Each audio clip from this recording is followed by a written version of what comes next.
saludamos nuevamente. Muy buenas noches, un placer estar acá con ustedes, a todas las personas que nos atienden por el canal de YouTube, también a quienes estamos por acá en sala, Sandra y compañía. Seguimos leyendo nuestro texto de siluetas, que hace parte del cuarto texto, cuarta obra que digamos que compone el libro de O lo uno o lo otro de Kierkegaard, que como lo habíamos visto, pues va a trabajar un poco el tema de la desesperación, en particular desde una perspectiva de la figura femenina, ¿no? Habíamos visto un poco una introducción que hace Kierkegaard, que tiene que ver sobre todo con la idea de la pena reflexiva, que es un tema que ya nos había trabajado en Antígona. Y esta referencia que él hace en Antígona la va a trabajar también en Siluetas, en particular en tres figuras. María Beaumarchais, que hace parte de una obra, la obra de Goethe, de un clavijo. Doña Elvira, que hace parte de la obra de Don Juan. En particular, Kierkegaard acá lo está tomando en la versión de Mozart, de Don Giovanni, aun cuando pues hay referencias claras al mito de Don Juan en general. Y Margarita, que va a hacer referencia a la figura femenina, digamos, de esta desesperación femenina en el contexto de Fausto, ¿no? Entonces, si nosotros miramos el inicio de Siluetas, precisamente la idea de Kierkegaard es esta, y esto es la razón por la que a él le interesa la figura de las siluetas. Él dice, lo tenemos, acá está, dice, las llamo siluetas en parte para traer de inmediato a la memoria con esta denominación que la recojo del lado oscuro de la vida, y en parte porque al igual que las siluetas no son inmediatamente visibles. Habíamos dicho que la perspectiva que tiene Kierkegaard de estas siluetas tiene que ver con este arte muy típico del siglo XIX de recortar siluetas y pegarlas y tener como una forma, pues eso, de siluetas, donde la silueta describe el interior, pero en el interior no se dice nada. Y Kierkegaard precisamente va a utilizar esta metáfora de las siluetas para tratar de comprender lo que él ha llamado la pena reflexiva. Esto es algo que él nos había ya trabajado en el texto de Antígona unas páginas antes, cuando, vámonos hasta el texto de Antígona, cuando en Antígona nos hace una diferencia entre la pena y el dolor. Él había dicho, dialéctica entre pena y el dolor, creo que esto está un poco más atrás. Cuando Kierkegaard nos había dicho acá que en la tragedia antigua la pena es más profunda, el dolor es menor. En la moderna el dolor es mayor y la pena es menor. La pena encierra siempre algo más sustancial que el dolor. El dolor denota siempre una reflexión acerca del sufrimiento que la pena no conoce. Nosotros quizás hoy en día y sobre todo en nuestro contexto hispanoparlante, las definiciones entre pena y dolor tal vez no sea la versión kierkegaardiana la que más nos define, pero entendemos el argumento de Kierkegaard. Él va a decir, hay una diferencia entre la tragedia antigua y la tragedia moderna. La tragedia antigua se funda en la pena. Gente que pues, realmente la está pasando mal y está sufriendo pues porque las condiciones son horribles y sufren. ¿Sí? Entonces Edipo, que mató al papá y se casó con la mamá y luego se saca los ojos y porque su mamá y su esposa se ahorca, ¿sí? O tenemos el mismo caso de, por ejemplo, Teseo, ¿sí? Que entonces está condenado a matar de Perseo, perdón. No. Teseo que está condenado a matar a su abuelo y entonces por culpa de esa profecía lo encierran en una torre con su mamá cuando él es chiquito y luego lo abandonan y bueno, en fin. Entonces, sí, son penas, o sea, son sufrimientos. Kierkegaard dice, la diferencia con el mundo moderno es que en el mundo moderno la pena es menor, o sea, sufrimos menos, pero el dolor es mayor porque reflexionamos más sobre la pena, reflexionamos más sobre la pena. Habíamos dicho en su momento, y vale la pena recordarlo acá, traer a colación esa imagen que le gusta mucho a Marquardt del cuento de los hermanos Grimm de la princesa y el guisante. Cuentan los hermanos Grimm que em, a- eh, solamente una princesa con la piel tan sensible como la piel de una princesa sería capaz de sentir un guisante entre una pila de 30 colchones. Y entonces, una de las pruebas que tenía uno de los personajes del cuento para saber si la chica con la que se iba a casar su hijo era verdaderamente una princesa o no, era ponerla a dormir sobre esa cama súper abullonada y llena de colchones y cobijas y cojines y todo, y si sentía el guisante es porque era una verdadera princesa. Hasta ahí el cuento de los hermanos Grimm. A Marquardt le llama la atención eso. A Marquardt le llama la atención cómo el mundo moderno se expresa muy bien en ese relato. Cómo nosotros tenemos muchas comodidades, quizás tantas comodidades, o sea, quizás la mayor cantidad de comodidades que jamás se han vivido en un contexto histórico determinado. Y aún así, vivimos en una incomodidad constante. ¿Sí? Y Marco lo va a decir de muchas maneras, ¿no? O sea, de la cosa más mínima terminamos haciéndote odisea. Entonces me duele una muela y digo, Dios mío, ¿por qué me duele la muela? Y no es, no, un dolor de muelas es para ir al odontólogo, no para hacerte odisea. Pero bueno, igual hacemos odisea. Y a Marco le gusta esta lectura de cómo el mundo moderno digamos, se encapricha en sufrir con lo pequeño, ¿sí? Teniendo una comodidad de lo grande. Que palabras más, palabras menos, es al punto al que va Kierkegaard. Nuestra pena es menor, pero el dolor es mayor, porque el dolor nuestro es reflexivo y no conoce fin. Eso es lo que él nos había hablado en Antígona y en Siluetas le va a interesar encontrar justamente la pena reflexiva que se esconde detrás de cada silueta, ¿sí? De hecho, pues él lo había llamado acá como un pasatiempo psicológico, ¿no? O sea, oye, pues, ¿sí? Recitado ante los cofrades cosepultos, vamos a entretenernos mirando qué hay en estas siluetas, pensando cuáles son sus penas reflexivas y van a salir las figuras de María Beaumarchais, sí, bueno, de hecho ahí está subrayada la idea de la pena reflexiva. Ahí van a salir las figuras de María Beaumarchais, de Doña Elvira y de Margarita. Ahorita vamos en Doña Elvira. La pena reflexiva, sí, justamente Kierkegaard lo va a explicar de esta manera muy puntual, sí. Es la siguiente, este es como el problema. Denme un segundo, esto está más adelante. Mm, Esto habíamos visto la vez pasada y no recuerdo ahora en dónde está, Lazarillo. No, esto está más adelante, más adelante. Esto está, recuerdo que está acá a mano izquierda. Ah, acá está. El problema de la pena reflexiva, y es lo que va a caracterizar la silueta de María Beaumarchais, es que, como se ha indicado, la inquietud que le impide encontrar reposo es el objeto de la pena. O sea, es una pena que no encuentra cuál es el objeto de su pena. Y en ese sentido es una pena reflexiva, es una pena que se queda patinando en sí misma, totalmente, en sí misma, en sí misma, en sí misma, ¿sí? Y en tanto que es una reflexión sobre el propio dolor, pero es una reflexión sin objeto del dolor, sino que el dolor mismo de la reflexión es la reflexión misma, no su objeto, pues es una pena que no va a terminar. ¿Qué pasó con María Beaumarchais? ¿Cuál es la anécdota, digamos? Él la va a contar de una manera muy sencilla. Él la va a decir, mira, María Beaumarchais le pasó lo siguiente, ¿sí? Su historia es corta. Clavijo se prometió en matrimonio con ella y Clavijo la abandonó. Punto, ya. O sea, eso le pasó. Le prometieron cielo y tierra en esta vida y luego Clavijo se voló. Y pues el personaje, la obra de Goethe, pues de María Beaumarchais, pues el personaje sufre y sufre no tanto porque pues sufra en términos de una pena real, sino sufre justamente en términos de su pena reflexiva. Y es interesante precisamente porque Kierkegaard nos reconstruye cómo ese sufrimiento reflexivo de María Beaumarchais la lleva como por 5 etapas, ¿no? La primera etapa es esta en la que ella maldice a Clavijo. Dice, yo te maldigo, Clavijo, en la clandestinidad más recóndita de mi alma, yo te maldigo, ¿sí? O sea, está furiosa, está indignada, maldice a Clavijo, ¿sí? Pero paso siguiente, lo justifica. Dice, no, él no era un impostor, lo que pasa es que ya no me amaba. Y pues si no me amaba, pues no fue un engaño. ¿Sí? Entonces estoy tratando de justificar, sí, María Beaumarchais estaría tratando de justificar a Clavijo y pues tal vez, sí, el problema fue que se acabó el amor y pues si se acabó el amor, pues lo más sincero es que él se haya ido, ¿no? Porque pues para qué se quedaba. Entonces más bien como habría que agradecerle que se haya ido, aun cuando duela, ¿no? Pero luego vuelve María Beaumarchais en el escenario reflexivo y dice, no, espérate, ya me he dado cuenta, no lo dudo, definitivamente era un impostor, me engañó, ¿sí? El punto es que me engañó por algo que él buscaba y no encontró en mí, ¿sí? Entonces, justamente, pues ¿por qué no me lo dijo? ¿Por qué yo no puedo ser aquello que él estaba buscando?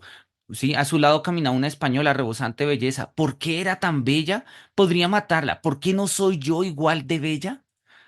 Y son, digamos, como estas reflexiones que da María Omerche. Posteriormente, sigue con otro escenario y dice, no, sí, espérate, si era un impostor, si era un impostor, pero porque me mantuvo ilusionada aun cuando él ya no me amaba, ¿sí? Y entonces dice, ¿cómo si no podría haber dejado de amarme? ¿Acaso ha dejado yo de amarle? ¿No rige la misma ley para el hombre y para la mujer? ¿Conviene un hombre ser inestable? Sí, clavijo, me lo has arrebatado todo, mi fe en el amor, no solo en ti. Y otra reflexión posible es, no, no era un impostor. Sí, lo que lo arrancó de mi lado, mira, no lo sé, no lo conozco. Estábamos bien y luego no estuvimos bien y se acabó. Y entonces ahí es donde dice Kierkegaard, mira, esto es claramente la pena reflexiva, ¿sí? Al interrogatorio, ¿sí? A este interrogatorio, a estas preguntas, ella nunca le pone fin. Y le va a seguir dando vueltas, y le va a seguir dando vueltas, y le va a seguir dando vueltas. Y en tanto le dé vueltas, pues va a seguir sufriendo, sufriendo de la pena reflexiva. Y precisamente eso es lo que le interesa a Kierkegaard. Obviamente, la silueta de María Beaumarchais está situada en un contexto amatorio, digamos, de relación afectiva con clavijo. Pues la silueta tiene sentido en tanto en cuanto asumamos que María Beaumarchais sigue entusada por clavijo, ¿sí? Por lo que él está. Porque si María Beaumarchais dejara de interesarla, ¿sí? Pues claramente se trataría de otra persona. De otra persona. Y él lo dice, ¿no?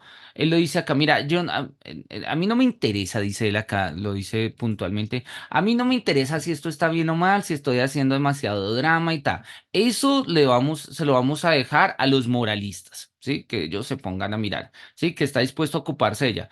Le deseamos un probo casamiento, si ustedes quieren decir, no, pero es que María va a superar la pérdida de clavijo y va a casarse y va a ser feliz. Sí, maravilloso. Le deseamos un probo casamiento y nos comprometemos a bailar en el día de su boda, en el cual el nombre modificado nos llevará por fortuna a olvidar que se trata de la María Beaumarchais de la que hemos estado hablando. Claro, podríamos imaginar otra vida para María Beaumarchais. Claro, de poder la podemos, obvio.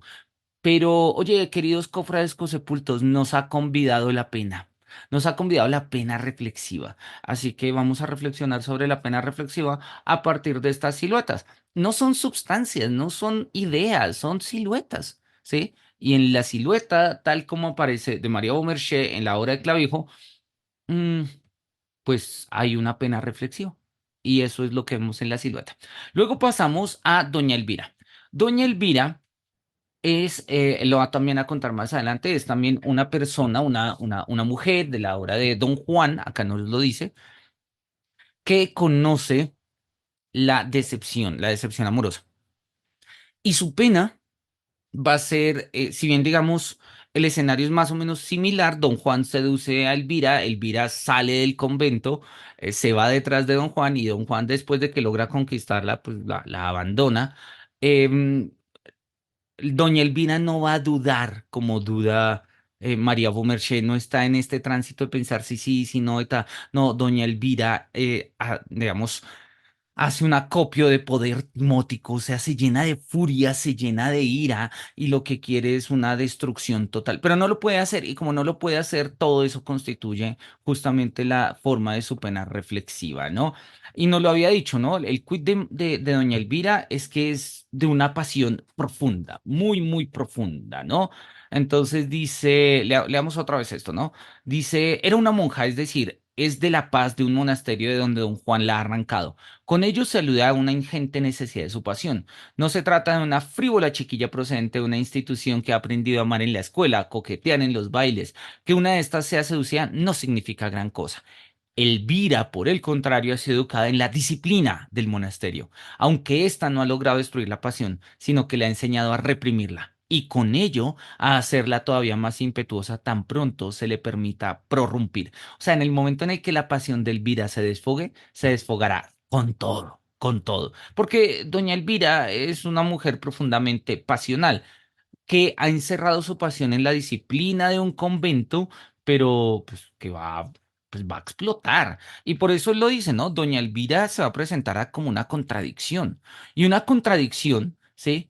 que estaría dispuesta, y es como lo pone, ¿no? A tener el objeto de deseo, transformándolo en el objeto del odio, precisamente en eso, ¿no? Y él dice, mira, si la pieza no hubiese más fuerzas en movimiento en contra de don Juan que Elvira, no acabaría nunca, pues Elvira impediría incluso que el rayo, de ser esto posible, no le tocase, para así vengarse, aunque ella no lograría nunca vengarse por sí misma. ¿Sí? Esa idea de no lo voy a dejar morir para vengarme y mi venganza consiste en no dejarlo morir, sí, eso es de una pasión profundamente, o sea, vengativa. Y es lo que habíamos dicho precisamente con la idea de el poder timótico, que lo habíamos dicho acá, ¿no? Dice, me gusta de hecho como lo menciona, dame un segundito, ¿dónde está? Tun, tun, tun, tun, tun. Vamos a buscarlo por acá, está. Acá está, sí. Lo dice acá, mira, dice 210. Dice, de esta manera se presenta ante ella, don Juan no le falta valor para desafiarnos, no lucha por principios morales, lucha por su amor. Un amor que ella no basa en el respeto, ella no batalla para convertirse en su consorte, batalla por su amor y este no se contenta con una fidelidad penitente, sino que reclama venganza, ¿sí? De un momento a otro doña Elvira se transforma y ya no o sea, es chistoso hablar de doña, porque para nosotros en español la palabra doña suena un poco muy señora aplacada, y pues acá estamos hablando de un personaje que reclama venganza, ¿no? Y mira, y dice, y si don Juan se le dijera como, oye, perdón, me equivoqué, no, ella no quiere a don Juan de vuelta, ella quiere su pasión, la expresión de su pasión, y en este caso es venganza. Por amor, él ha desechado su felicidad suprema. Y en el caso de que volvieran a ofrecérsela, ella volvería a desecharla para vengarse. Y lo pone de una manera muy curiosa. Me gusta la expresión como lo utiliza Kierkegaard. Y es esta, ¿no? La pasión de don Juan despierta. Ella debe pertenecerle una vez más, pero esto no sucede. Don Juan, al ver a doña Elvira en este estado pasional, iracundo, timótico, vuelve a querer seducir a doña Elvira, ¿sí? Porque ya no es la monja que salió del convento, ya no es la mujer que se derrite por él, es otro ser. Es otro ser, es otra pasión y don Juan quiere tenerla. Y sigue ahí Kierkegaard, porque si se tratara de una joven que sabedora de la ruindad de don Juan lo odiara, incluso no habiendo sido engañada por él, don Juan vencería, pero a esta joven no puede ganarla. Toda su seducción carece de fuerza. Incluso si su voz fuese más aduladora que su propia voz, su ataque más ladino que su propio ataque, no la conmovería. Incluso si los ángeles rogasen por él, incluso si la Madre de Dios hubiera de ser la doncella de honor en las nupcias, todo sería en vano. O sea, mejor dicho, doña Elvira está en plan de, mira, no importa, no me importa, ¿sí? Si viene la misma Madre de Dios y los ángeles a decir, mira, perdone a don Juan y te casas y vas a ser feliz. No, yo quiero venganza, ¿sí? Al igual que la misma Dido, que no dio la espalda en el tártaro a Eneas, el cual le habría sido infiel si ella no le dará la espalda, sino que le dará la cara con mayor frialdad, ¿sí? Entonces ahí está, mira, ni siquiera la Madre de Dios, ¿sí? Podría... la alusión a la Virgen es obviamente retórica, pero me gusta mucho porque pues obviamente resuena con la idea de las bodas de una monja o de una ex monja o con la forma cristiana del perdón que debería tener doña Elvira, pero doña Elvira es un ser de profunda pasión y acá lo estamos viendo. Vamos a ponerlo en amarillo. Y vamos a ponerle acá un circulito para que la próxima vez lo encontremos fácil. Listo. Habíamos llegado precisamente hasta ahí porque pues, luego venía un párrafo muy largo, así que vamos a retomar. Dice, con todo esto, perdón, con todo este encuentro de Elvira con Don Juan es solo un momento de paso. Ella atraviesa la escena, cae el telón, pero nosotros, queridos cofrades cosepultos, nosotros la seguimos a hurtadillas, pues solo ahora ella deviene propiamente Elvira. Mientras se encuentra cerca de Don Juan, ella está fuera de sí. Cuando vuelve en sí, se trata de pensar la paradoja, pensar una contradicción, muy a pesar de todas las aseveraciones de la filosofía de nuevo cuño, así como el temerario coraje de sus jóvenes refuerzos, va ligado por fuerza a grandes dificultades. Y obviamente acá hay como una crítica a Hegel, ¿sí? Una crítica a Hegel que considera que pensar la contradicción, bueno, no a Hegel, bueno, sí a Hegel, pero realmente a los hegelianos, porque Hegel considera que la forma elemental de pensar cualquier realidad es pensarla en términos contradictorios, o sea, en términos dialécticos, ¿sí? La negación de lo dado en sí mismo, en la negación de lo que se da para sí, en la negación de lo que se da en y para sí. Entonces, en términos hegelianos, como toda la realidad se construye, se constituye o sí, que se constituye dialécticamente, pues toda la realidad se piensa en términos de contradicción. ¿Eso qué significa? Pues lo que dice Hegel al comienzo de los principios de la filosofía del derecho. Todo lo real es racional, todo lo racional es real. Para Hegel pensar la contradicción no es que sea fácil, lo que pasa es que no hay otra forma y quizás por eso el mismo Hegel sabe que su filosofía es compleja y difícil. Él, y ya lo hemos mencionado acá en otro momento, él va a considerar, sí, de hecho, y lo llama así, una ternura de Kant para con las cosas. Pongámoslo acá en YouTube. En YouTube no, denme un segundo. A ver, dice, no lo encuentro. Y lo que pasa es que se me dañó mi memoria, entonces no tengo acceso a mis archivos. Tengo que arreglarlo para mostrar la ciencia de la lógica. Bueno, luego lo mostramos. Cuando suba el video pongo ahí la cita. Em, Eso está en la ciencia de la lógica. Y Hegel dice, mira, Kant tiene una cierta ternura para con las cosas porque considera que las cosas no se contradicen. Lo que se contradice es la razón, que es la dialéctica trascendental, cuando la razón llega a sus propios límites y empieza a pensar por fuera de los márgenes de la experiencia, se contradice.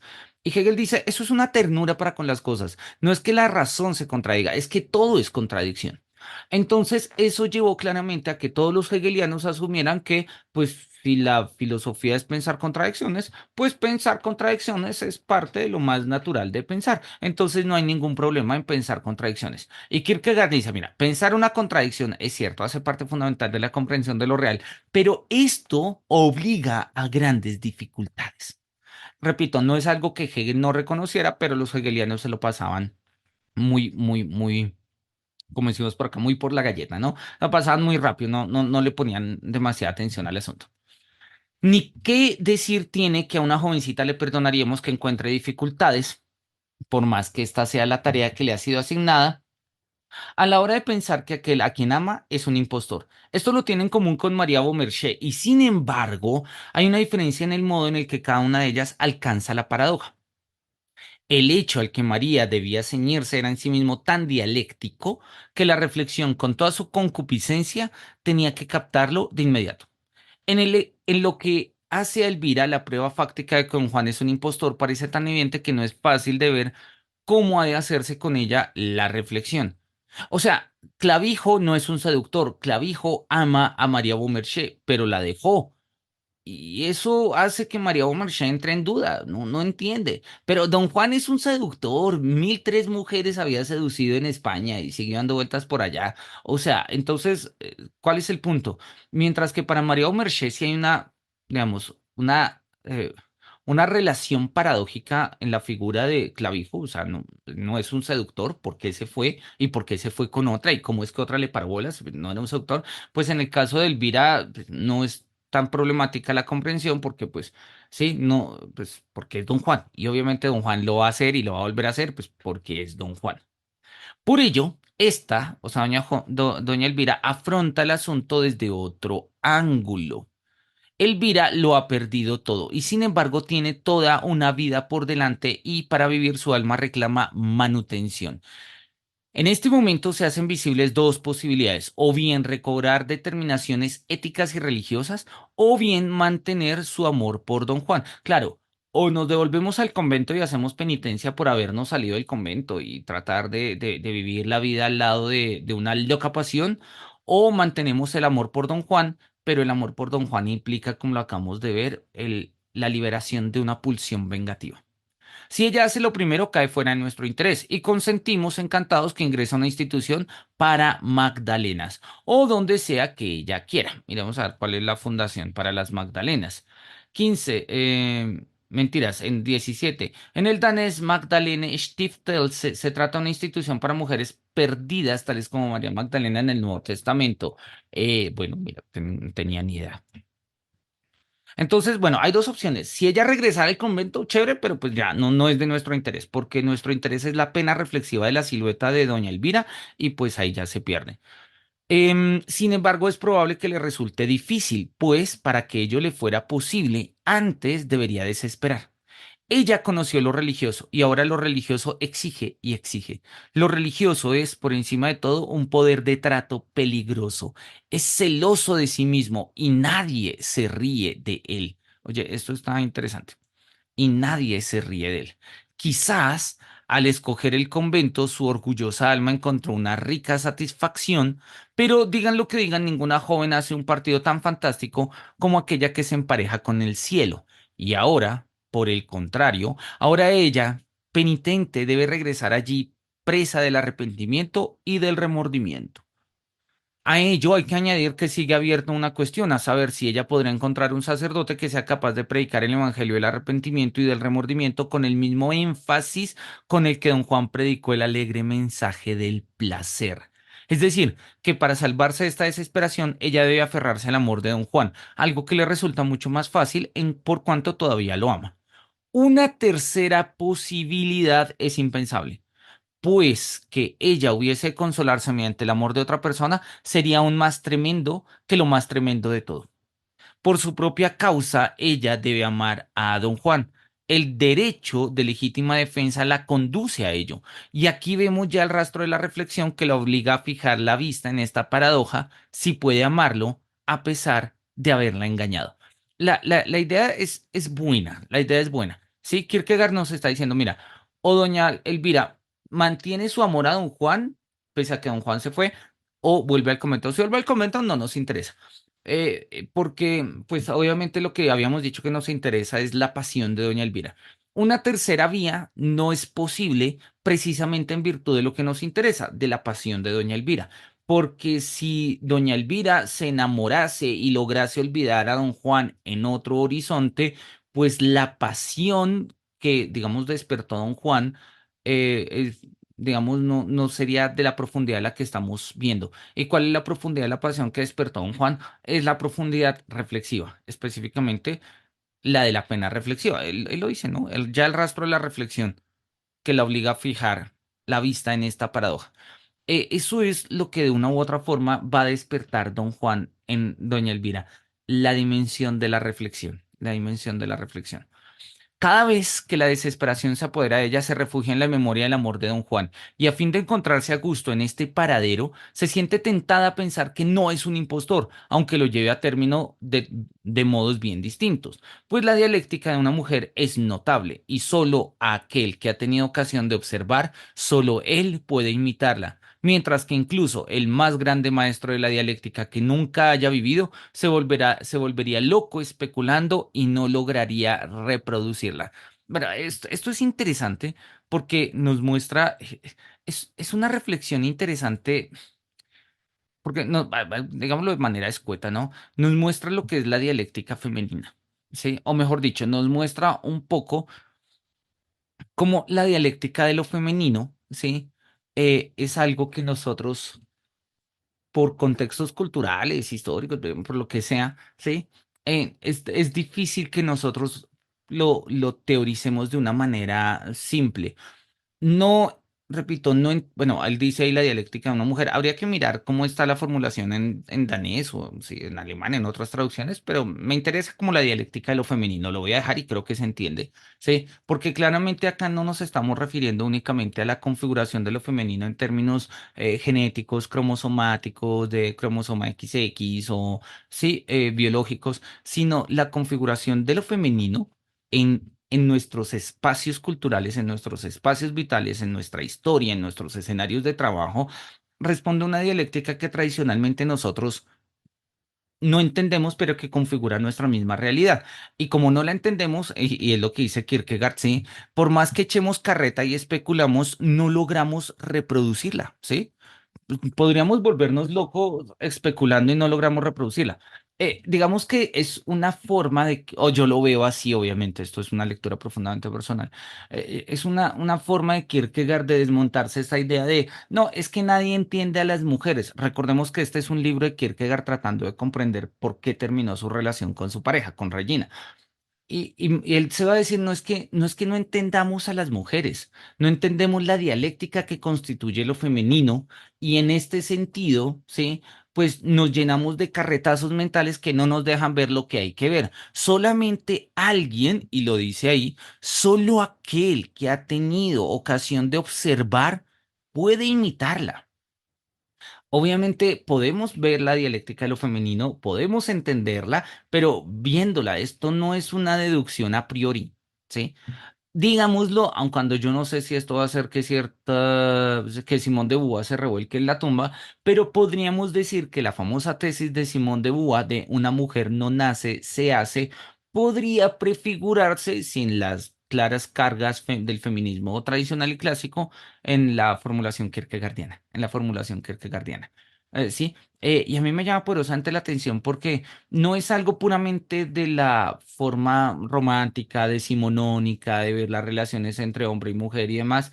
Kierkegaard está reconociendo que en estas siluetas femeninas, en la configuración de lo femenino, se da una dialéctica particular, que mientras nosotros no observemos, o sea, mientras nosotros no atendamos, no la vemos, se nos escapa. Y una forma de decir se nos escapa es como, ay, usted sí que jode, ay, es que nadie entiende a las mujeres, ay, no, es que están, no sé, cualquier cosa. Y la idea de Kierkegaard es como, hay que acercarse a mirar, y cuando usted mira puede imitar, lo cual es una forma de entender, pero obviamente la dialéctica de lo femenino, ¿sí? Es algo que es existencial. Valdría la pena hacer un salto a la metafísica de la juventud de Walter Benjamin, cuando en estos textos de la metafísica de la juventud, Benjamin habla a propósito de la figura femenina para los estudiantes, ¿sí? Entonces, él dice, la figura de lo femenino es la figura del porvenir. ¿Sí? Y no porque los estudiantes estén destinados a casarse con hombres o con mujeres o en relaciones heteronormativas. No, Benjamin no está hablando de eso, ¿sí? De hecho, algunos de los estudiosos de Benjamin consideran que es justamente una comprensión de que el futuro, ¿sí? Tiene que leerse en términos femeninos. Pero, ¿qué significa eso? O sea, como que una especie de proletariado femenino mande sobre una especie de oligarquía masculina. No, no, no en esos términos. Entonces, ¿en qué términos? Oye, es una metafísica de la juventud, ver lo femenino en términos de un elemento, ¿sí? En términos de un principio de lo real, que es algo clave y ya lo habíamos mostrado en otra lectura a propósito del fin del Fausto, cuando Fausto, de hecho así termina la obra, lo eterno femenino siempre nos hace volver a nuestras alturas y tales. Bien, sigamos. Yo he tenido en cambio la gran suerte de conocer un par de ejemplares absolutamente insignes con los cuales he seguido un curso completo de dialéctica. Qué curioso cabría pensar encontrarlos en la capital. Sí, y obviamente está haciendo referencia entre una de ellas, pues a su pareja Regina, ¿no? Pues el ruido y el gentío esconden mucho, pero no es así, al menos cuando uno busca especímenes nobles. En la provincia, en pequeñas ciudades, en las granjas, da uno con las más hermosas. La que más nítidamente se me presenta en este caso es una dama sueca, una señorita de alta alcurnia. Su primer amante no podría haberse no, su primer amante no podía haberse sentido atraído por ella con mayor vehemencia que yo. Su segundo amante se esforzó por conseguir el curso de pensamiento de su corazón. Sin embargo, he de admitir en honor a la verdad que no fueron ni mi perspicacia ni mi sagacidad las que me pusieron sobre la pista, sino una circunstancia casual, que sería excesivamente largo explicar aquí. Ella había vivido en Estocolmo y allí había conocido a un conde francés que la hizo víctima de su desleal amabilidad. Es como si la tuviera aquí delante. La primera vez que la vi no me causó en realidad impresión alguna. Era todavía hermosa, de índole orgullosa y distinguida. No habló mucho, y con toda probabilidad yo me habría marchado de allí igual que había llegado, de no ser porque una casualidad me hizo partícipe de su secreto. Desde ese instante ella fue significativa para mí. Me ofreció una imagen tan viva de Elvira que no me cansaba de mirarla. No me cansaba de mirarla. Una noche estaba con ella en una reunión de sociedad. Yo había llegado antes que ella. Había estado esperando un poco y me acerqué a la ventana para ver si venía, y un instante después se detuvo su carruaje delante de la puerta. Ella descendió y de inmediato su atuendo me causó una particular impresión. Vestía un delgado y ligero manto de seda, casi como el dominó con el cual Elvira en la ópera se muestra en el ballet. Entró con distinguido decoro, como si estuviera realmente impresionada. Llevaba un vestido de seda negro, iba ataviado con el más excelso gusto, aunque con total sencillez. Ninguna joya la adornaba. Su cuello estaba descubierto, y dado que su piel era más blanca que la nieve, puedo decir que nunca antes había visto un contraste tan hermoso como como el que había entre su vestido de seda negro y su blanco seno. A menudo vemos un cuello desnudo, pero es más raro ver a una joven que de verdad tenga seno. Hizo una reverencia ante todos los invitados, y a continuación, cuando el anfitrión vino a saludarla, hizo ante él una reverencia muy profunda, y aunque sus labios se abrieron en una sonrisa, no oí que pronunciara ni una sola palabra. Su actuación me resultó sumamente genuina, y siendo yo su partícipe para mis callados adentros, me dije que de ella lo que se dice del oráculo: no habla ni esconde lo que insinúa. Esto es una cita de Heráclito, como lo habíamos visto acá. Heráclito, fragmento 93. ¿Sí?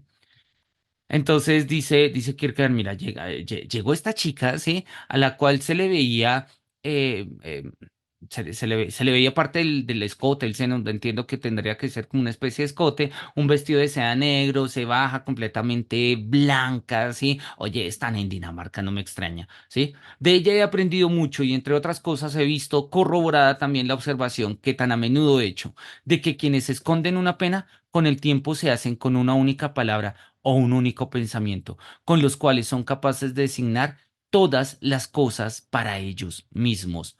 ¡Wow! Por eso es que me encanta Kierkegaard, porque dice, o sea, como a palabra este tipo de cosas, ¿no?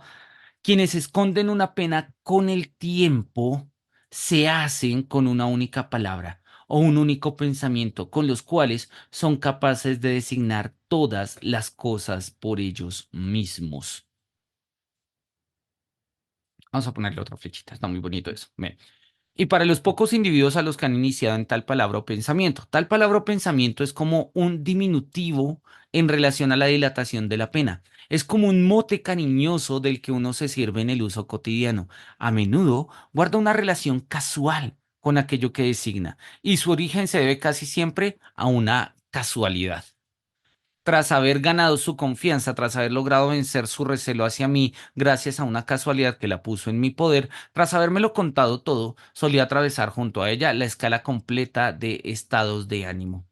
Si, en cambio, ella no estaba de humor para ello y quería darme a entender que su alma estaba invadida por la pena, me tomaba de la mano, me miraba y decía: yo era más delgada que un junco, él más espléndido que un cedro del Líbano. ¿De dónde había sacado estas palabras? No lo sé, pero estoy convencida de que cuando al fin Caronte venga con su barca para llevarla al Tártaro, en su boca él no encontrará el obligado óvulo, sino estas palabras en sus labios: yo era más delgada que un junco, él más espléndido que un cedro del Líbano. Y acá tenemos una nota al pie que no hace referencia al Cantar de los Cantares 5:15. Desconozco muy bien la cita del contexto. Revisémosla. ¿Por qué no? Revisemos. Cantar de los Cantares 5:15. Si era 5:15. Dice, sí, Cantares 5:15. Miremos a ver acá cómo aparecen nuestras versiones de la Biblia. Dice, son sus poderosas piernas dos pilares de mármol apoyados sobre bases de oro puro. Su presencia es majestuosa como los cedros del Líbano. Bueno, sí, podríamos, entendemos la referencia, sí, valdría la pena, digamos, como de todas maneras, mirar un poco más como con perspectiva del asunto. Pero creo que es clara la propuesta que nos está haciendo Kierkegaard. Obviamente es una fabulación, ¿no? Dice, mira, una vez me encontré una mujer eh, hermosa, interesante, etcétera, etcétera, etcétera, pero que había logrado encapsular su pena en una única palabra, ¿sí? Y era una palabra casual, circunstancial, ¿sí? Pero en el fondo La mera presencia de esta palabra era una forma de darle profundidad a esta pena, era una forma de seguir reflexionando sobre su pena, ¿sí? En el caso de ella es como yo era más delgada que un junco, el más espléndido que un cedro del Líbano, con clara referencia al libro de los Cantar de los Cantares. ¿Eso nos ha pasado?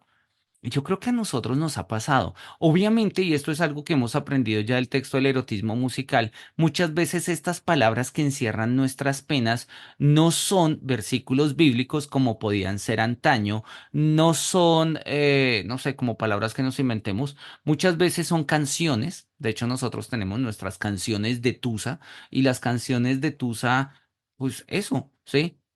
Tienen una relación casual con aquello que designan y su origen se define, se debe siempre a una casualidad, pero allí está encapsulado nuestra pena reflexión. Y no quiere decir digamos, que al escucharla suframos, no, pero cuando reflexionamos sobre ese verso, sobre esa canción, sobre este poema, sobre este relato, se activa la dialéctica de la pena reflexiva. Podríamos pensarlo incluso en términos de una frase, en términos de, no sé, una película, ¿sí? En la época de Kierkegaard, pues tiene sentido y sobre todo en una comunidad danesa bastante conservadora y protestante, pues que las penas se encapsulen en versículos bíblicos. Hoy en día nosotros podríamos encapsular nuestras penas en, no sé, citas de películas como La La Land o en letras de canciones o en poesías de poetas frustrados y malditos. ¿Por qué no? De hecho, estoy pensando y sí, creo que yo también tengo mis propias penas encapsuladas precisamente en este tipo de expresiones y funcionan precisamente como, no sé si como cárceles de estas penas, pero de una u otra forma así como una especie de barracones, ¿no? Uno a veces desciende en sus propias oscuridades a visitar sus propias penas, a reflexionar en la calidad de la pena reflexiva y ahí están, y se activan como si fuera con una consigna, con una palabra secreta, que es eso, una palabra, una canción, un sonido, un verso de una poesía, una línea de un guión de una película, en fin. Eh, Sandra nos dice, sí, todos las tenemos. Sí, ¿valdría la pena en algún momento, Sandra, hacer como un listado de estas frases no sé, pues como de grupos humanos, ¿no? De cómo lo hacemos, cuáles son nuestras frases para encapsular nuestros propios monstruos, nuestros propios sufrimientos. Pues bien, Elvira no puede descubrir a Don Juan y ahora no le queda otro remedio que resolver ella sola el desarrollo de su propia vida. No le queda más que volver en sí. Listo, o sea, con Don Juan no vamos a hacer nada. Necesitamos resolverlo y pues la única forma es que Elvira lo resuelva por sí misma. Ella ha mudado de entorno y así ha sido también eliminada la ayuda que quizás habría contribuido de algún modo a sacarle la pena. Su nuevo entorno no sabe nada de su vida anterior, no tiene ni la menor idea, pues su fuero externo no tiene nada llamativo ni de notable, ni marca alguna de la pena, ningún cartel que avise a la gente que está apenada. Ella puede dominar cada expresión porque la pérdida de su honor se lo enseña y aunque no aprecie la opinión de la gente, sí puede llegar a rogar que ahorren sus condolencias. Así que todo está perfectamente justificado. Y ella puede contar con toda seguridad con andar por la vida sin despertar sospechas en el vulgo que se muere de curiosidad y que por lo general es tan estúpido como curioso. Ah, me encanta. Kierkegaard escribió muy bien, ¿no? El vulgo por lo general se muere de curiosidad y es tan estúpido como curioso. De acuerdo. Así que no vale la pena prestarle demasiada atención a lo que están pensando las personas, porque son idiotas curiosos y ya está, ¿sí? Lo interesante acá es justamente esto. Doña Elvira, ¿sí? O, de hecho, ya le quitó el doña, ahora habla solamente de Elvira, ¿sí? No le queda otro remedio que resolver sola el desarrollo de su propia vida, ¿sí? E incluso al margen de, pues, de los contextos sociales, ¿sí? Ha cambiado de entorno y eso ayuda, claramente. Ella está en legítima posesión de su pena, que nadie más reclama, y solo en el caso de que fuera tan desafortunada como para toparse con un contrabandista profesional, solo entonces habría de temer un chequeo intensivo. ¿Qué sucede en su interior? ¿Está apenada? Y sí lo está, pero ¿cómo cabe designar a esta pena? Yo la llamaría una pena nutricional, pues la vida humana no consiste solo en comer y beber, también el alma requiere que se la mantenga. Me encanta esto de una pena nutricional. Vamos a ponerlo en verde. Sí, y donde esta nutricional no es simple y llanamente de bebida o de alimentos, sino de un alimento superior. El alma requiere que se le mantenga. Ella es joven y sin embargo sus reservas vitales se han consumido, pero de ello no se sigue que muera. A este respecto, ella está cada día preocupada por el día de mañana. No puede dejar de amarlo, aunque él la engañó, pero si la engañó, entonces su amor ha perdido toda su fuerza nutritiva. Sí, si no la hubiera engañado, si un poder supremo se lo hubiera arrebatado, ella estaría tan bien provista como cualquier joven podría desear, pues el recuerdo de don Juan pesa bastante más que muchos maridos vivientes. Yo creo que esto puede aplicar en muchos sentidos, ¿no? Hay recuerdos de personas sidas, de hechos sidos, de experiencias de vida sidos que pesan más que un presente, ¿no? Em, Delta y Husserl hablan un poco de eso, no en términos emocionales y afectivos como los habla Kierkegaard, pero sí habla cómo cierta, digamos, se condensan sentidos de experiencia en momentos de vida, en vivencias, y hacen que, no sé, ciertos momentos sean mucho más, digamos, sean claves, sean fundantes, sean fundamentales. ¿Qué es lo que pasa, por ejemplo, en los grandes momentos de la vida? Pensemos nosotros en quizás sea un ejemplo atípico, pero funciona en las conversiones espirituales, conversiones religiosas. La conversión de San Pablo fue justamente uno de los motivos que llevó a mayor reflexión a filósofos y teólogos a lo largo de la historia y en el siglo XIX, comienzos del XX, fue un tema muy importante. De hecho, grandes filósofos tienen textos sobre la conversión de San Pablo, Agamben, Jacob Taubes, ¿cómo es que se llama este? El del gnosticismo. Em, bueno, se me olvidó, la figura de Pablo, y porque justamente es eso, una conversión es un pequeño momento, ¿sí? Que tiene una que tiene una densidad existencial o una densidad experiencial mayor al resto de otro tipo de experiencias. Y sí, pues, en este caso no lo vemos en términos de una conversión religiosa, sino erótico-afectiva, ¿no? Don Juan pesa más que muchos maridos vivos. Un Don Juan ausente, ¿no? Pero desde el momento en que ya da por perdido su amor, se queda a dos velas y debe regresar al convento y ser objeto de burla e ignominia. Y si con esto ella pudiera al menos comprar nuevamente su amor. Así va vivido, y así va viviendo, perdón. En el día presente ella todavía cree que podrá soportarlo. Queda todavía un resto del cual vivir, pero el día siguiente es el que le causa temor. Sopesa y sopesa. Asume cualquier salida si bien no encuentra ninguna. Y así no alcanza nunca a penarse de modo coherente y sano, porque no cesa de buscar cómo debe apenarse. Y oye, yo creo que esto esto nos pasa, ¿sí? Muchas veces nosotros no alcanzamos a apenarnos del todo precisamente porque no entendemos cómo debemos apenarnos y nuestros dolores y nuestras tusas y nuestras inquietudes y nuestras crisis terminan siendo profundamente reflexivas porque justamente no se dan, como hoy en día lo decimos, no lo dejamos fluir y se quedan en el escenario de la paradoja y de la reflexión. Olvidarlo quiero, arrancar su imagen de mi alma, escrutarme quiero como un fuego devorador, y todo pensamiento que le pertenece ha de arder. Solo entonces podré salvarme. Es en legítima defensa. Si no los arranco todos, incluso el más remoto, estoy perdida. Solo entonces puedo ponerme a mí misma a salvo. A mí misma. ¿Qué es este mí misma mío, miseria y calamidad? Fui infiel a mi primer amor y ahora no he de reparar esta falta siendo infiel al segundo.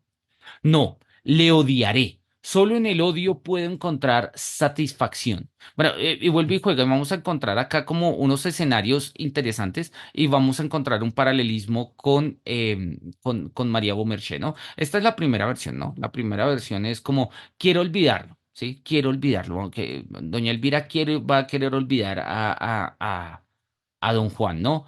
El problema es que pues, ¿cómo llevo esta pena, no? Le fui infiel a mi primer amor, ¿sí? O sea, a Cristo en el convento, y ahora, pues, superar al segundo sería serle infiel a su segundo amor. Se virá la vida de infidelidad en infidelidad. Segunda versión de Doña Elvira. No. Le odiaré, solo en el odio puede encontrar satisfacción mi alma. Solo ahí puedo yo encontrar descanso y ocupación. Trenzaré una corona de maldición con todo lo que me lo recuerda. Y por cada beso diré maldito seas. Y por cada vez que me abrazó diré maldito seas 10 veces. Y por cada vez que juró que me amaba juraré yo que he de odiarlo. Esta será mi obra, mi labor. En ello me inicio. Estoy acostumbrada desde mi época en el convento a rezar mi rosario. Y así acabo siendo una monja que reza mañana y tarde. ¿O acaso debería conformarme con haber dicho, con haber sido amada una vez? Tal vez debería ser una chica lista, que no lo rechace con orgulloso desdén, ahora que sé que es un impostor. Tal vez debería ser una buena ama de casa, que en términos económicos supiera cómo sacar mucho partido de lo que es poco. No, lo odiaré. Solo odiándolo puedo librarme de él y mostrarme a mí misma que no me hace falta. Pero ¿no le deberé algo si lo odio? ¿Acaso no vivo de él? Pues, ¿qué es lo que alimenta mi odio sino mi amor por él? Wow, wow. Ahí está, la segunda versión. La segunda versión, doña Elvira, en este caso, sí, la pena reflexiva, pues la lleva a reflexionar, de eso se trata la pena reflexiva, sí. Y en este caso, la reflexión pasa de querer olvidarlo a odiarlo, ¿sí? En la tercera vamos a tener la siguiente versión. Dice, no es un impostor, no tiene ni idea de lo que una mujer puede sufrir. De haberla tenido, no me habría abandonado. Era un hombre de pies a cabeza. ¿Hay algún consuelo para mí? Ciertamente, pues mi sufrimiento y mi tormento corroboran cuán dichosa he sido. Tan dichosa que él no tiene idea de ello. ¿Por qué me quejo entonces? Porque un hombre no es como una mujer, no tan dichoso como ella cuando ella es dichosa, no tan desdichado como ella cuando ella es desdichada sin límites, porque la dicha de ella no tiene límites. Entonces tenemos la tercera versión, ¿no? En la primera es como lo voy a olvidar, en la segunda es lo voy a odiar, en la tercera es pues voy a aceptar las cosas como son. Sí, la resignación, resignación. Un escenario profundamente resignado. La cuarta es, ¿me engañó? No. ¿Me había prometido algo? No. Mi Juan no era un pretendiente, un pobre ladrón de gallinas, por algo semejante no se rebaja una monja. Él no tomó mi mano, me ofreció la suya, yo la cogí, me miró, yo fui suya, abrió sus brazos, yo le pertenecí, me ceñí a él como una planta trepaba en torno a él, apoyé mi cabeza en su pecho y contemplé esa mirada todopoderosa con la que él dominaba el mundo y que, sin embargo, estaba puesta en mí como si yo fuese el mundo entero para él. Como un niño de pecho sorbía yo plenitud y riqueza y felicidad suprema. ¿Qué más puedo decir? No he sido suya, no ha sido mío. Y si él no lo era, ¿acaso yo era menos suya? Cuando los dioses andaban por la tierra y se enamoraban de mujeres, ¿acaso eran fieles a sus amadas? Y sin embargo, a nadie se le ocurre decir que las engañaron. ¿Y por qué no? Pues porque se supone que una joven ha de sentirse orgullosa de haber sido amada por un dios. ¿Y que son todos los dioses del Olimpo al lado de mi Juan? ¿Y yo no debería sentirme orgullosa? ¿Debería envilecerlo? ¿Debería ofenderlo en mi pensamiento, permitir que éste le obligue a doblegarse ante las míseras leyes que valen para los hombres corrientes? No, yo quiero sentirme orgullosa de que me ha amado. Él era más grande que los dioses y yo quiero honrarlo reduciéndome a mí misma a nada. Amarlo quiero porque me perteneció, amarlo porque me abandonó y aún sigo siendo suya y quiero guardar lo que él dilapide. Listo, una cuarta versión bastante complicada porque, repito, la primera versión quiero olvidarlo, la segunda versión quiero odiarlo. La tercera versión es voy a aceptarlo. La cuarta versión es, oye, en últimas fui yo quien me acercó, ¿sí? Y en el fondo, pese a lo turbio y lo raro de la situación y lo infeliz de la circunstancia, ha sido un honor vivir esta experiencia, ¿sí? Ha sido como ha sido una grata desgracia, ¿sí? Eh, y pues lo parangona con el tema de la visita de los dioses y tal, y sí que son todos los dioses al lado de él. Nada, lo interesante es que me eligió a mí y yo estuve ahí, que elija a otro, sí, pero pues esta es mi historia, la cuento yo, ¿sí? Una creación de la subjetividad fundada en la pena. Lo habíamos visto en María Merced también está y en Antígona también está. Y no solamente en estas tres figuras, sino que lo vamos a ver, va a aparecer en otros escenarios. De hecho, en sentido estricto, y lo habíamos visto en uno de los Diapsalmatas, ¿sí? Hace parte de la configuración de una subjetividad profundamente contemporánea, asumir que tener penas es una forma de tener comodidades en la vida, o sea, de tener identidad, de tener trasfondo, de tener reivindicaciones, etcétera, etcétera, etcétera. Bien, dice acá. Y la quinta versión, dice acá, la quinta. Vamos a poner quinta.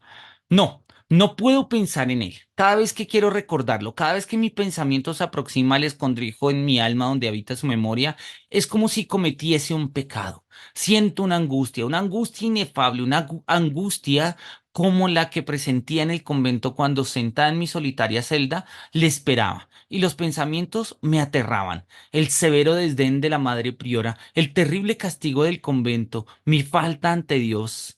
¿Acaso no era pertinente esta angustia? ¿Qué sería mi amor por él sin ella?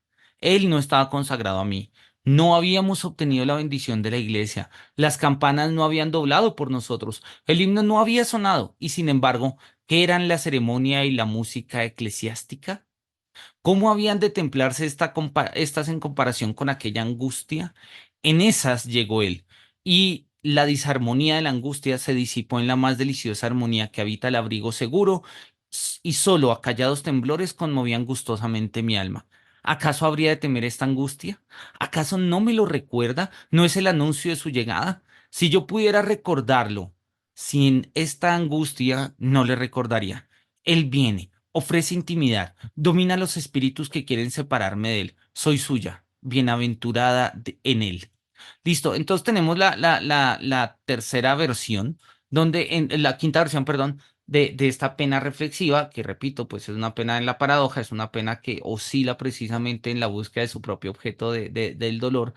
Y acá Elvira va a pensar y dice, mira, reconstruyámoslo rápidamente, ¿no? En la primera dice, lo voy a olvidar, en la segunda dice, quiero odiarlo, en la tercera dice, lo acepto, en la cuarta dice, mira, igual ya qué carajo se vivió y lo que se vivió me define y está bien doloroso, pero ahí estoy, es mi dolor, es mi roca, es mi piedra, diría Sísifo, y pues hay que imaginarse a Sísifo feliz.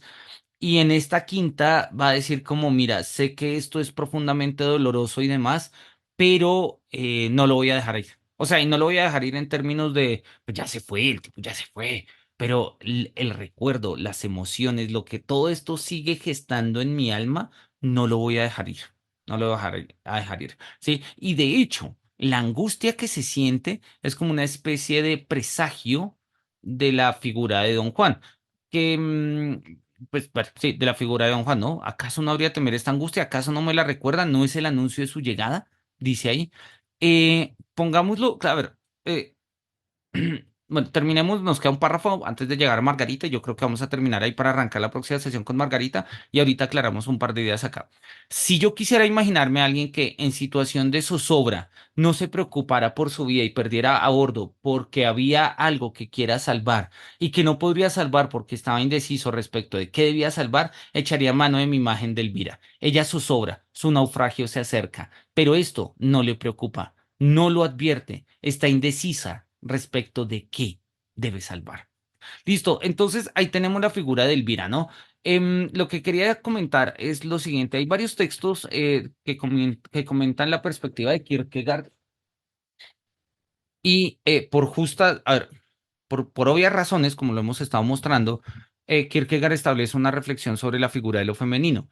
Muchas de estas reflexiones se han visto sobre todo a la luz del siglo XX, incluso del XXI, como las reflexiones típicas del machismo burgués del siglo XIX.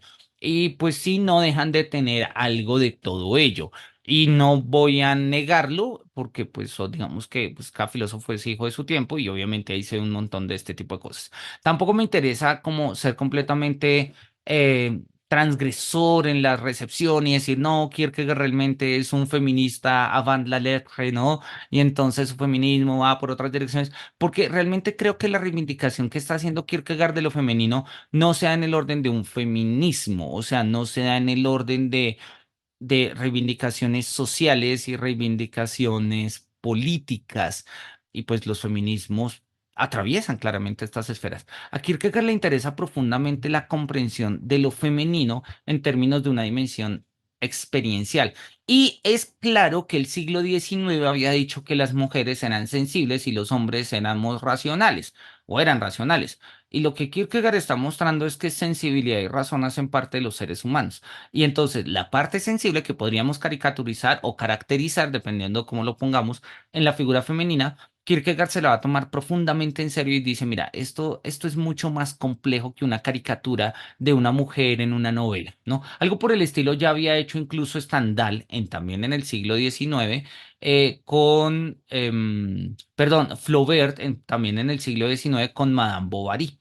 En Madame Bovary, pues Madame Bovary pretende ser una mujer típica del siglo XIX, sensible, señorial, cortesana, pero pues es una mujer que, como lo está diciendo acá Kierkegaard, se debate entre la dialéctica de lo femenino y la dialéctica de la pena, de sus propios deseos, de sus propias furias, ¿sí? Y es una comprensión madura, ¿sí? De una dimensión existencial que, digamos, hasta ese momento apenas tenía cabida en ciertos escenarios literarios en términos de su reconocimiento, no porque no existiese antes, sino porque pues no aparecía y pues que eso se viviera en el día a día, pero nosotros, lectores de 2 siglos después de estas circunstancias, pues tenemos noticia justamente a través de estas reconstrucciones.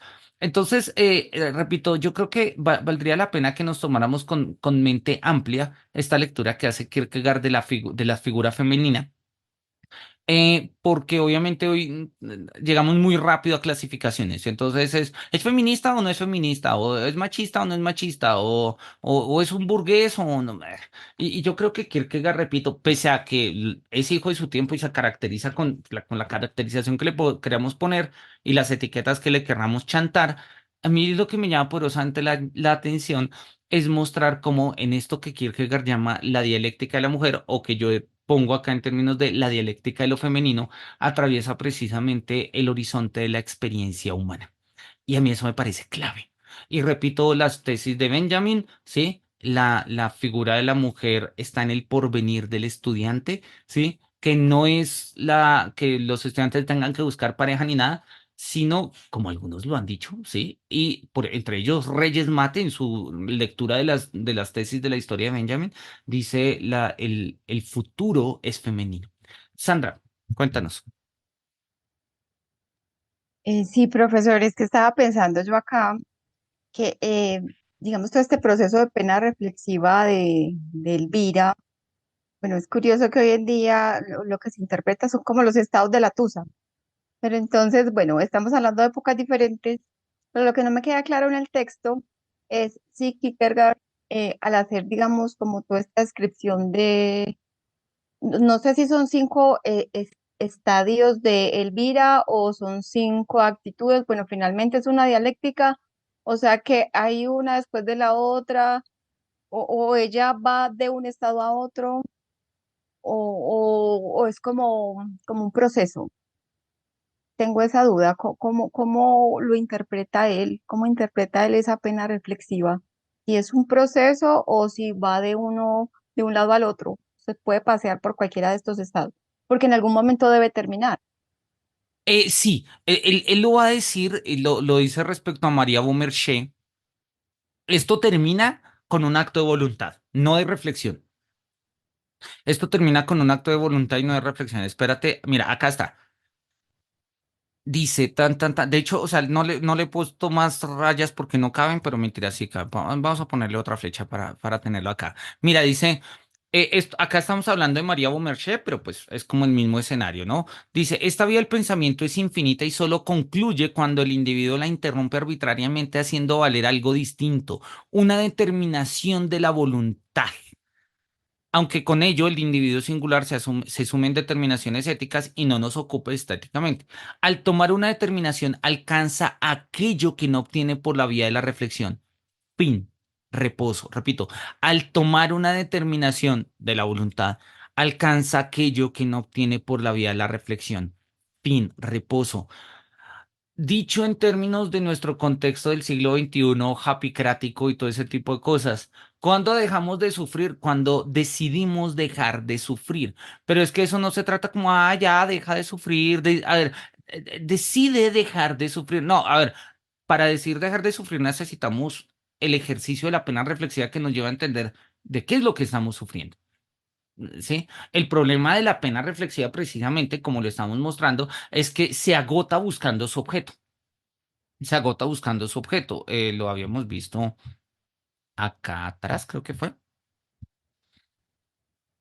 Bueno, habíamos arrancado precisamente debe estar más adelante porque lo mostramos al comienzo, cuando nos dice que la pena reflexiva precisamente está al final de María Beaumarchais, ¿sí? La inquietud misma de la pena le impide encontrar el objeto de su pena y por eso se dan estas variaciones. Mira que estas cinco variaciones se parecen a las de María Beaumarchais y van a haber otras cinco que va a tener Margarita en Fausto. Yo no creo, y pues de hecho Kierkegaard no lo dice así, ¿sí?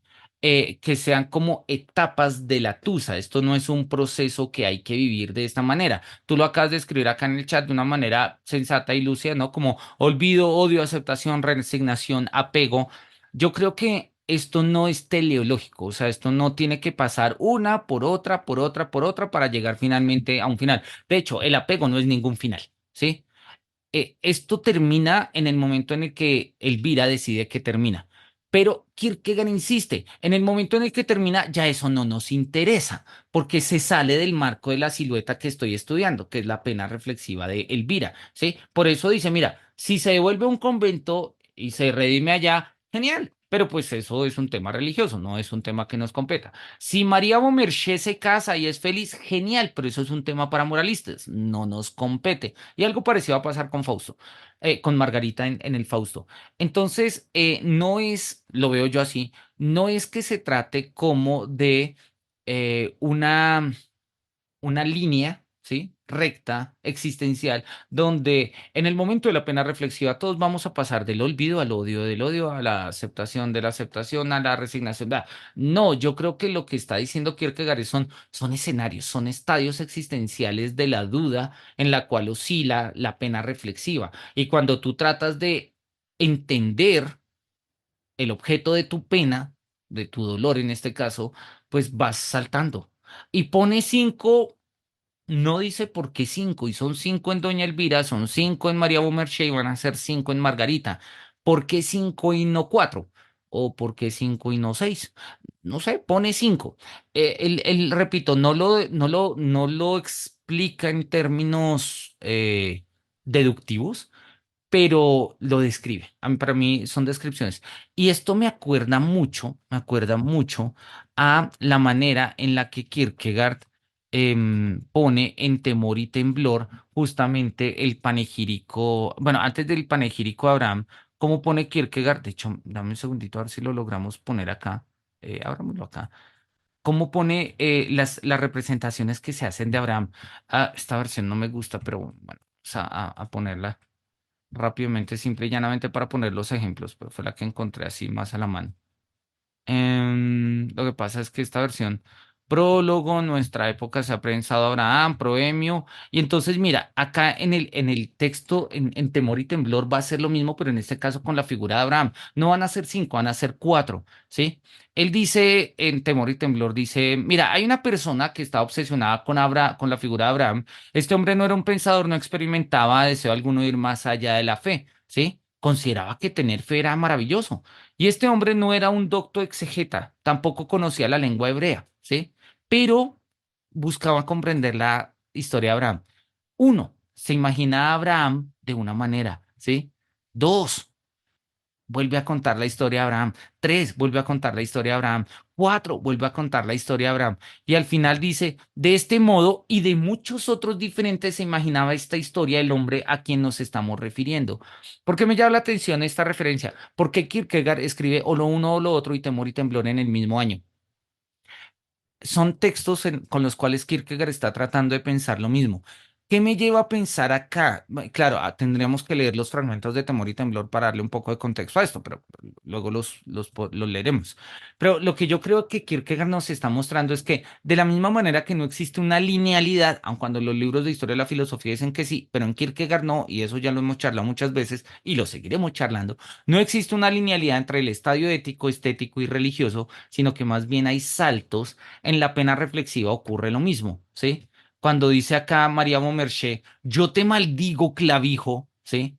Maldecir a clavijo no es lo mismo que el olvido, ¿sí?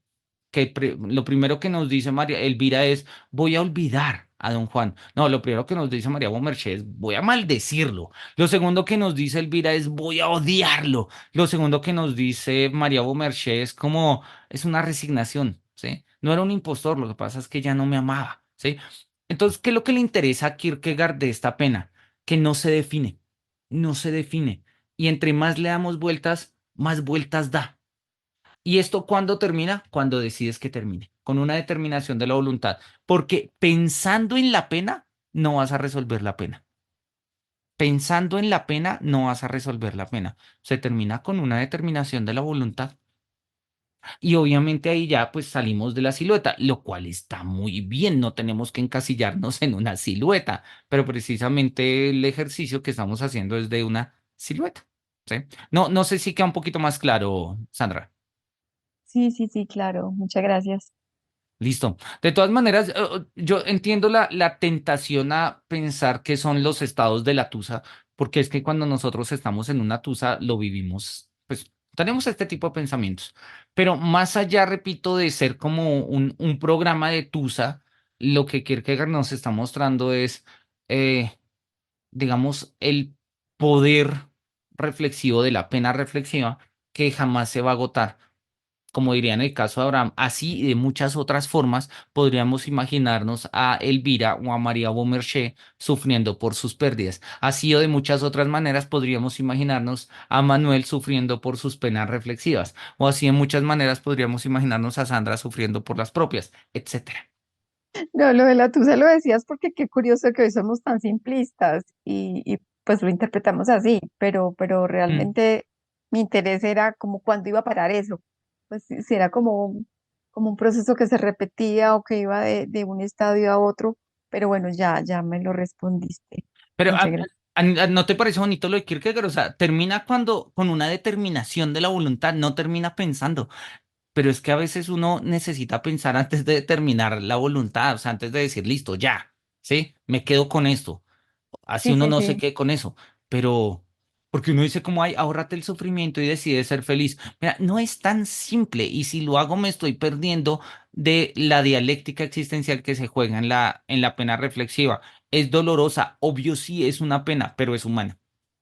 Y yo pensaba que de pronto Elvira, o sea, era tanto como lo que había reflexionado al respecto, era tanta la sombra que estaba viviendo que ya llegaba a un punto que se cansaba y abandonaba. Pero bueno, no. Mm. Kierkegaard todavía no lo va a trabajar acá, un poco más adelante sí nos va a aparecer, pero Kierkegaard no es un filósofo del cansancio, o sea, él no es un filósofo que reflexiona profundamente sobre esto. Mm, Kafka sí, Kafka tiene un texto muy bonito del Prometeo, donde dice, de hecho, valdría la pena echarle una mirada, echarle una mirada rápida, estamos sobre el tiempo, pero ya con esto terminamos. Prometeo, Kafka. Kafka tiene una versión del Prometeo de, no sé qué pasó. Lo bajé en PDF. Bueno, entonces pues abrámoslo y lo compartimos. Kafka tiene una versión del Prometeo que dice lo siguiente. Dice, mira, que es lo mismo, son como cuatro variaciones. Y de hecho, cuando yo en algunas clases de filosofía contemporánea que he dado, utilizo este ejemplo de Kafka para explicar a Temor y Temblor y las ideas de siluetas. Dice, de Prometeo nos cuentan cuatro leyendas. Según la primera, lo amarraron al Cáucaso por haber dado a conocer los secretos divinos a los hombres y los dioses le enviaron numerosas águilas, ¿no? O sea, la versión del mito. De acuerdo a la segunda, Prometeo, deshecho por el dolor que le producían los picos desgarradores, se fue empotrando en la roca hasta llegar a fundirse con ella. O sea, la insensibilidad de Prometeo. Conforme a la tercera, su traición pasó al olvido con el con el correr de los siglos, los dioses lo olvidaron, las águilas lo olvidaron, él mismo se olvidó, el olvido. Y la cuarta es el aburrimiento. Todos se aburrieron de esa historia absurda, se aburrieron los dioses, se aburrieron las águilas, y la herida se cerró de tedio. Solo permaneció el inexplicable peñasco. La leyenda pretende descifrar lo indescifrable. Como surgía de una verdad, tiene que remontarse a lo indescifrable. Mira que estas cuatro versiones de Prometeo se parecerían un poco a las versiones que podríamos imaginarnos de María Merché. Claro, no en un contexto mítico, pero sí pues en contextos existenciales. Y repito, Kierkegaard no trata el tema del aburrimiento ante la pena, pero ya en Kafka es patente, ¿sí? Hay momentos donde ya la pena es tan aburrida que simple y llanamente esto se cierra de tedio y, y desaparece todo y simple y llanamente quedan rocas ahí, ¿sí? Permanece el inexplicable peñasco. A veces el inexplicable peñasco es nuestra cara, ¿sí? No sabemos muy bien qué es lo que quedó después de todo eso, pero ya nos aburrimos de todo eso igual. Sí, yo creo que podríamos llevar una proyección post-kierkegaardiana hasta Kafka del ejercicio de la pena reflexiva, llevarla hasta el aburrimiento. Kierkegaard no, Kierkegaard está muy feliz de pensar penas reflexivas, porque es muy dinámico, claramente, dinamiza la existencia. Pero Kafka, que va a vivir un medio siglo más, o sea, posterior me refiero, se va a dar cuenta que de la pena al tedio hay un paso, ya hay un momento en el que uno se cansa de sufrir y ya, y pues todo se acaba por puro aburrimiento, por puro agotamiento, por tedio, y quedan unas cicatrices y unas huellas y unos rastros y unas rocas, unos rostros, unas formas de ser, unas formas de hablar, eh, que no sabemos muy bien de qué va, pero ahí están, pero ahí están. Bueno, vamos a dejarlo ahí, ¿te parece? ¿Te parece, Sandra? Y la próxima sesión arrancamos con Margarita. Bien, perfecto, muchas Sí, gracias. si tienes tiempo de echarle una lectura al Fausto, ¿sí? En estos días chévere, si no, echarle una mirada a algo. Es una obra de teatro maravillosa, está muy bien escrita. Goethe era un maestro, ¿sí? Y bueno, ahí vamos a mirar a Margarita.